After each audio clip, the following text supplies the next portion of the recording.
Movies and documentaries love to show it the same way. A cozy fire, a family huddled together, smiling, someone strumming a bone flute while the stars come out. Peaceful, safe, almost romantic. But here's the thing. Night in the ancient world was nothing like that. It was a pitch-black, predator-stalked, freezing hours-long gauntlet where a single mistake meant you simply didn't wake up.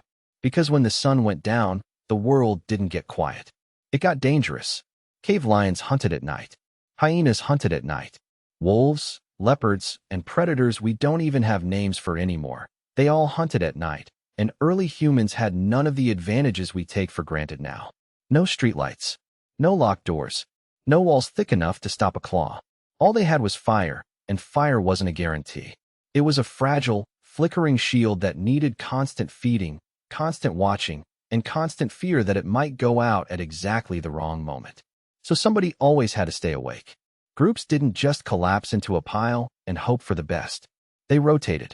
Someone stayed alert while others rested, watching the tree lean, listening for footsteps that didn't belong, ready to wake the group at the first snapped branch or the first low growl carried on the wind.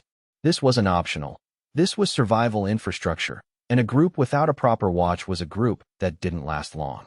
Even the fire itself demanded a kind of night shift. Someone had to keep feeding it exactly enough to keep predators back without burning through what they'd need for the coldest hours before dawn, because running out of fuel at 3 in the morning could be a death sentence. And here's something almost nobody tells you. Ancient humans probably didn't sleep the way we do at all.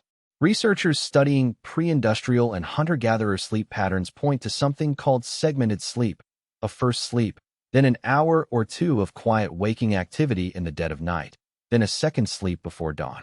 Think about that. In the deepest dark, in the coldest hours, they were awake, tending the fire, checking on children, listening to a darkness that could be hiding absolutely anything. Night didn't just bring danger from teeth and claws. It brought temperature drops that could kill just as easily as any animal.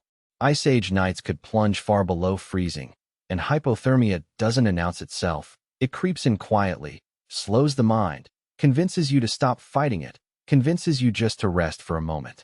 So bodies were packed together for warmth. Furs were layered. Fires were fed like a second heartbeat, because the difference between morning and no morning at all could come down to who kept the flames alive one more hour. Even their senses had to work overtime, eyes straining to adjust to near-total darkness, ears tuned to distinguish a falling branch from a stalking predator, because in a world without light switches, survival meant treating every rustle in the brush as a possible threat until proven otherwise. And the moon mattered more than people realize. A bright moonlit night meant better visibility, but also meant predators could see you just as easily, while a pitch-black new moon night meant total blindness in every direction, and both came with their own particular kind of dread. Children were kept closest to the fire, tucked between adult bodies, because a wandering toddler in the dark wasn't just a parenting problem. It was a 5-second window for something to grab them and vanish into the trees. But here's the twist. Night wasn't only fear. Night was also when humans became human. In the flicker of firelight, with nothing else to do but wait for the sun, they talked. They told stories. They passed down warnings about which valley had bad water, which cave had a bear denning in it, which stars meant winter was closing in. Anthropologists studying modern hunter-gatherer groups have found something striking. Nighttime conversation looks almost nothing like daytime conversation. Daytime talk is practical. Who's hunting? Where? Who's gathering what? Nighttime talk is myth, gossip, humor, meaning, the kind of talk that builds culture instead of just filling a task list. Firelight turned frightened survivors into storytellers, and storytelling turned scattered individuals into a tribe that remembered who they were.